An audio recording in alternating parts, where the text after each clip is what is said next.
আমরা যারা মনে করি কিসের আবার পরীক্ষা, কালেমা পড়েছি, ইমানদার হয়ে গিয়েছি, 5 ওয়াক্ত মসজিদে আসি, নামাজ আদায় করি, রমজান মাসে রোজা রাখি, বছরে একবার যাকাত আদায় করি, হজের মৌসুমে হজ করি, বিভিন্ন ইবাদত গুলো করি, আমার পরীক্ষা কিসের?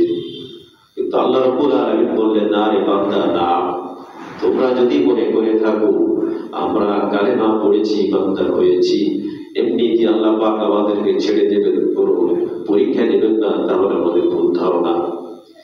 আল্লাহ পাক আমাদের এই চিন্তা চেতনা সামনে তিনি সূরা আনকাবুতের ভিতরে তিনি বললেন, আলিফ লাম মিম আহসিবান নাসু আন ইউতরাকু আন ইয়াকুলু আমান্না ওয়া হুম লা ইফতানুন।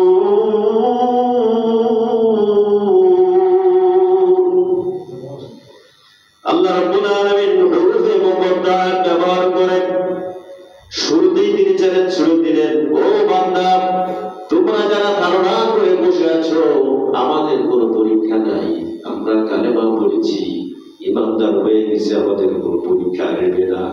পরীক্ষা তো হয়ে গেছে 1400 বছর আগে, 1000 বছর আগে ইসলাম জিন্দা হয়ে গেছে, কিয়ামত পর্যন্ত আমাদের কোনো দায়িত্ব নাই।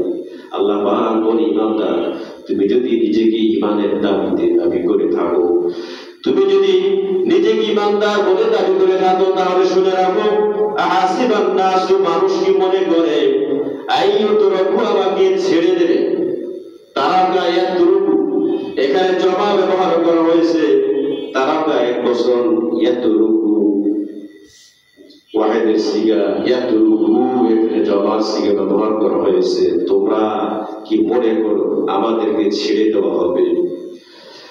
আইয়াকুলু আমান্না, আমরা ঈমান এনেছি, এই কথা বললে ছেড়ে দেওয়া হবে। ওয়া হুম লা ইফতানুন, তাদেরকে কোনো পরীক্ষা করা হবে না। আমরা ঈমান এনেছি এই কথা বললাম আর আমরা পার পেয়ে গেলাম, কোনো পরীক্ষা নেওয়া হবে না। আল্লাহ বলছেন কত সুন্দর, আল্লাহ বললেন না, ছেড়ে দেওয়া হবে না। কেন ছেড়ে দেওয়া হবে না? আল্লাহ পাক বলেন, ওয়ালাকাদ ফাতান্নাল্লাযীনা মিন ক্বাবলিহিম ফালায়া'লামান্নাল্লাহু আল্লাযীনা সাদাকু ওয়া লায়া'লামান্নাল কাযিবিন।